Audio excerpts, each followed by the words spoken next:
So, dito naman, tuturo ko kung paano tayo mag-install ng ating extension. So, kung minsan kasi yung dito sa may Windows, sa extension warehouse natin, medyo nagloloko-loko yan. So, ang gagawin natin ngayon is punta tayo din sa internet and then hanap tayo dito nung ating extensions or sabihin natin SketchUp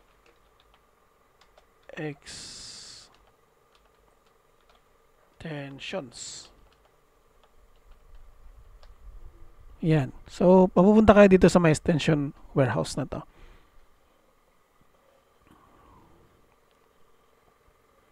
Okay, so kailangan nyo nakalagin dito bago kayo makapag download. So, maraming kasi na login na ako. So, marami tayong mga extension na nandito rin kung ilan na yung views nila, kung ano yung mga free at yung mga iba may bayad din.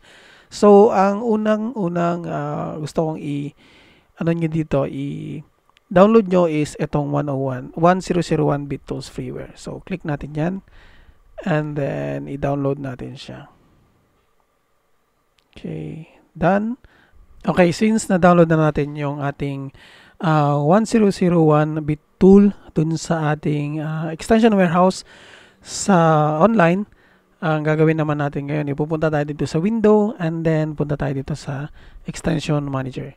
Okay, and then dito, click natin yung install extension na to. Click natin yan and then click natin tong na-download natin. So, punta kayo dun sa by downloads kung saan nyo siya nilagay or sinave. Okay, so click natin to and then open lang natin yan.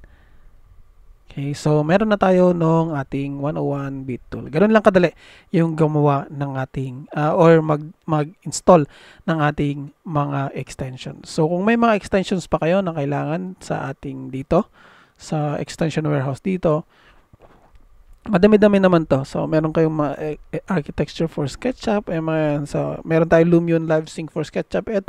Pero ito kailangan nyo ng Lumion na na application. So and then we have many more here. So yun, ganun siya kadaling maglagay ng extension. So hanggang dito na lang and have a good day everyone.